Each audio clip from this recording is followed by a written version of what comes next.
Hi, this is Mike with McNeiley Custom Luthery, mcneileycustomluthery.com.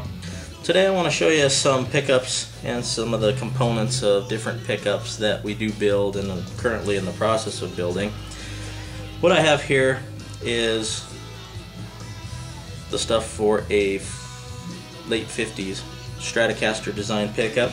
Starts out with like bobbin flatwork material. You can buy this just about any Guitar Luthery store, Stuart Mac, LMI. A lot of those guys sell this stuff and it's pretty reasonable.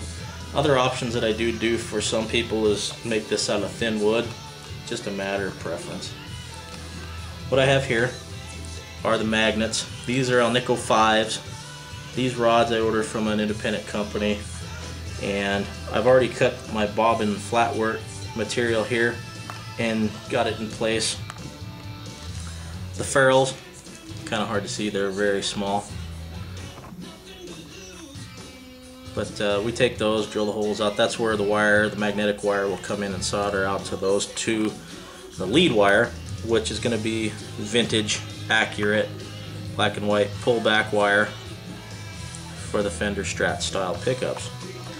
What I've done with these, I've cut the flat work, I've already sanded them. You want these edges very smooth, very clean, so that that magnetic wire that's as thin as a human hair does not catch and tear on that, or else you're starting all over. They say you can solder together and keep going. I would recommend not doing that because it's just gonna make a mess for you unless you're really good at it, and if you are really good at it, it's just not correct. So if you break that wire doing that stuff, a couple minutes of sanding is worth saving magnetic wire. Anyway, as you look at these, I have these pressed in already. You may notice they're not exactly straight up and down, and that's fine. As we get ready to press the top on, we'll pry these over just a little bit so that they go down. Show you that stuff. But back to the rods a little bit. The Alnico 5 rods, these are all going to be the size, height, everything for the late 50s Strat style. They'll be E, A, D, G, B, and E, and if you look real close you'll see that the B string is just a little bit lower. I want to do that so that I stay vintage specific for these pickups. I'll show you something else here real quick. From the same company, these are Alnico 5 rods as well. These ones here are already magnetized. These are going to be in a MCL 1 5-string bass. I'm going to build a set of humbuckers for that bass, and I use this. This is a polarity tester. Pretty simple little tool. You can get it, and as you turn that, it tells us north or south. That's real good for hum canceling, especially if we're doing a design where we want humbuckers one side north, one south. Or in an instance on this design I'm building for a Stratocaster for a client, one set's going to be north, the middle set will be south, the second set will be north as well for a little bit of hum canceling.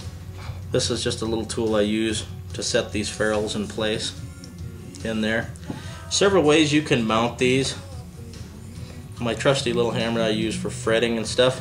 You can take these, and a lot of people do, and they'll set them here and just literally drive them in. I don't like to do that. There's a chance if you're off a little bit, if you're not using a brass one, you can chip the side of that Alnico rod. If you're using plastic, it's going to tear the plastic up. I don't like beating on these things anymore, and I have to, just because of the cost, and it just doesn't work as clean.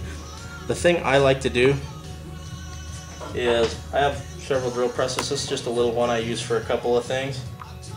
The drill press method actually works good if you have an arbor press. Another fantastic way to put your Alnico 5 rods in. I'll show you real quick, not to go too crazy on everybody, but one thing I like to do is, a lot of guys, you'll see different videos of where they actually take the Alnico rod to a real fine grinder and bevel these edges a little bit. I don't like to do that. Again, this is super hard material. There's a chance you can damage this rod, and it's just not real professional. Why grind on something that's hard like this when you can do something that's soft? I just take any drill you have, and I've already beveled these, just a small, grinding abrasive end. You just take them in there and bevel those ends a little bit. Just makes pressing those rods in a little easier. But right now what I want to show you is just pressing in one on the bottom, just to kind of give you a quick look at how that works.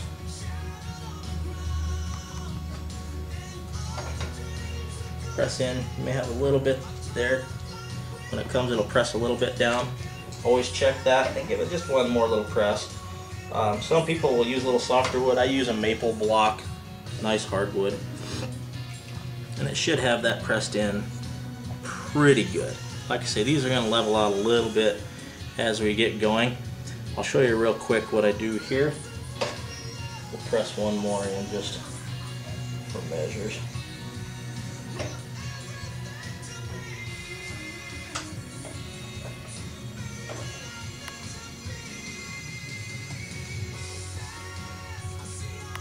Okay, well, there we go.